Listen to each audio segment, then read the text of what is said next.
Hades, o governante do submundo, muitas vezes é considerado como o grande vilão, mas, na realidade, na mitologia grega, ele não está vinculado à maldade. Com o papel de líder do submundo de forma semelhante a um chefe. Seu nome, que significa o rico, tem seu equivalente na mitologia romana, onde é representado por Plutão. Hades casou-se com Perséfone, a deusa associada a perfumes, flores, frutos e ervas. Ele a sequestrou do reino superior para ser sua rainha, mas curiosamente, o casal nunca teve descendência. A despeito de sua fidelidade como deus a maior parte do tempo, Hades se desviou 2 vezes do compromisso conjugal. Uma vez, envolveu-se romanticamente com uma ninfa do rio Cócito, e em outra ocasião, com Leuce, filha do oceano.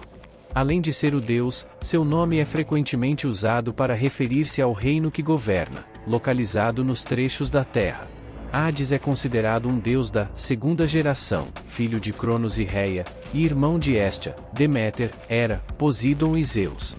Ele é conhecido por ter se casado com Perséfone, filha de Deméter, a deusa da agricultura, e por ter raptado-a para prepará-la sua rainha. Apesar de sua fidelidade a Perséfone, o papel secundário de Hades é atribuído ao fato de que o trabalho relacionado ao mundo dos mortos é compartilhado com outras utilidades, como Tânato, o deus da morte, e Asqueres, que coletam as almas dos guerreiros. Hades é o senhor implacável e invencível da morte, sendo o deus mais temido pelos mortais.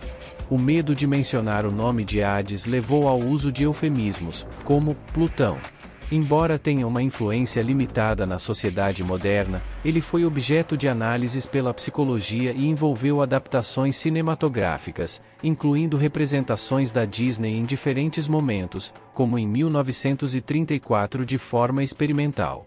Temendo uma profecia de que previa sua derrota por um de seus filhos, Cronos, o Titã, começou a devorar seus filhos assim que sua esposa, Reia, os dava à luz. Todos os filhos foram consumidos, exceto Zeus, que, para ser poupado, foi secretamente trocado por Reia por uma pedra. Cronos devorou os filhos na seguinte ordem: Hestia, Deméter, Hera e, por último, Hades e Poseidon. Ao crescer, Zeus recebeu a ajuda de sua mãe, Reia, que fez Cronos ingerir uma poção que o forçou a vomitar os filhos que estavam aprisionados dentro dele. Libertos, os irmãos se uniram a Zeus na luta contra seu pai. A batalha ocorreu no Monte Olimpo, com o auxílio dos titãs Hecatonquíros. Os titãs que se aliaram aos olímpicos deram a Zeus, Poseidon e Hades suas armas. Zeus recebeu os raios, Poseidon o tridente, e o Hades coube um capacete que o tornou invisível. A derrota de Cronos ocorreu quando Hades, usando o elmo para ficar invisível, roubou as armas de seu pai, enquanto Poseidon o distraía com o tridente, e Zeus o fulminou com seus raios. Com a vitória, Zeus, Poseidon e Hades dividiram o mundo em 3 partes.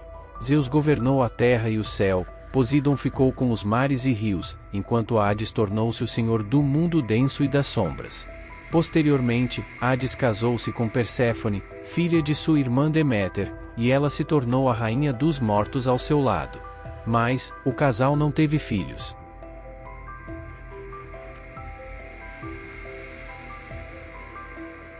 A união de Hades e Perséfone foi descrita por Thomas Bulfin como resultado das lutas entre os deuses e os gigantes, especialmente Tifão, Briareu, Encélado, entre outros.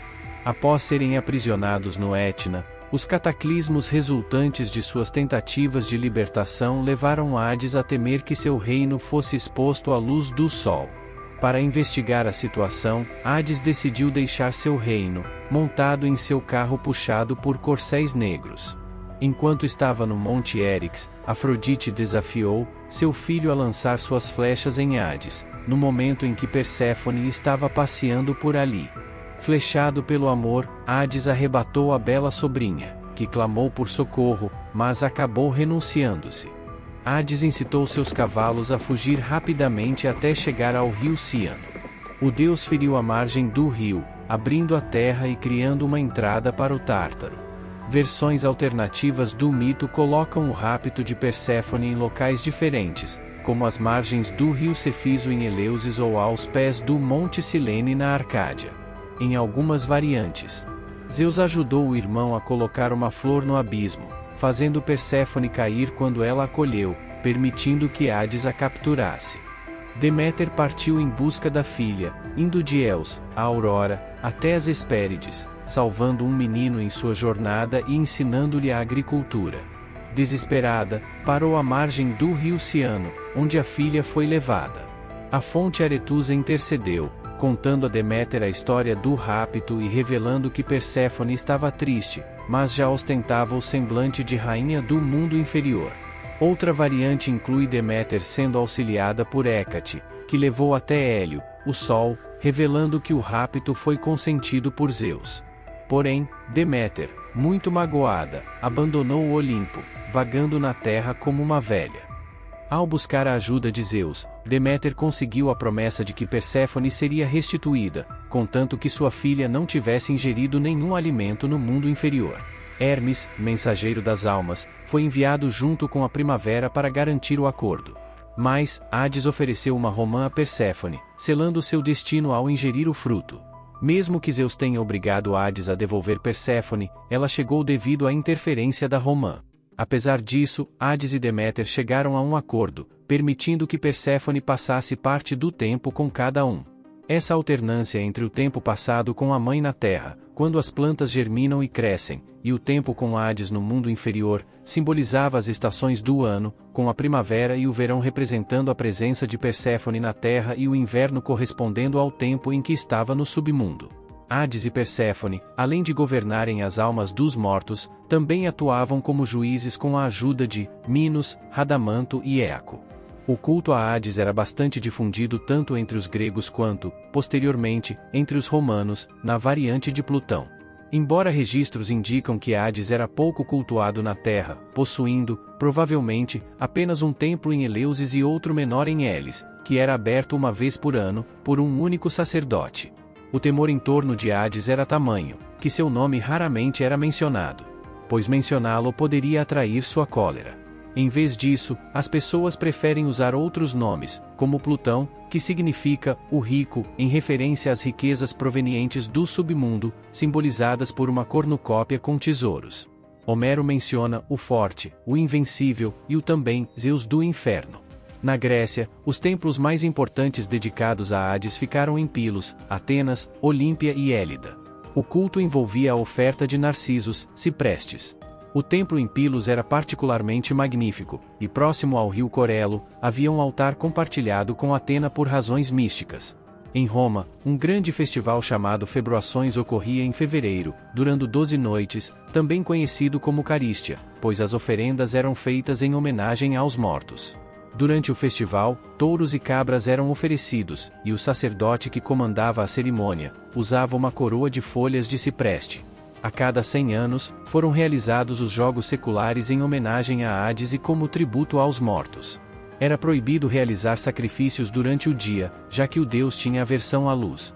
Seus objetos incluem um cetro semelhante ao de Zeus e um capacete que, assim como o elmo das nuvens no mito nórdico de Sigfrido, confere invisibilidade a quem o usa. Hades é auxiliado por Cérbero, o cão de 3 cabeças.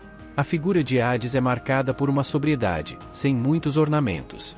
Ele possui uma expressão sombria com sobrancelhas franzidas, uma barba desalinhada e cabelos bagunçados em um rosto pálido, criando uma imagem de um Zeus infernal. Suas vestes consistem em um manto pesado e uma túnica vermelha, enquanto seu trono é simbolizado por uma coruja. Deixo uma pergunta para você: você tinha ideia de quem era Hades? Deixe nos comentários, nosso próximo vídeo será sobre o barqueiro do submundo. E ficamos por aqui até a próxima.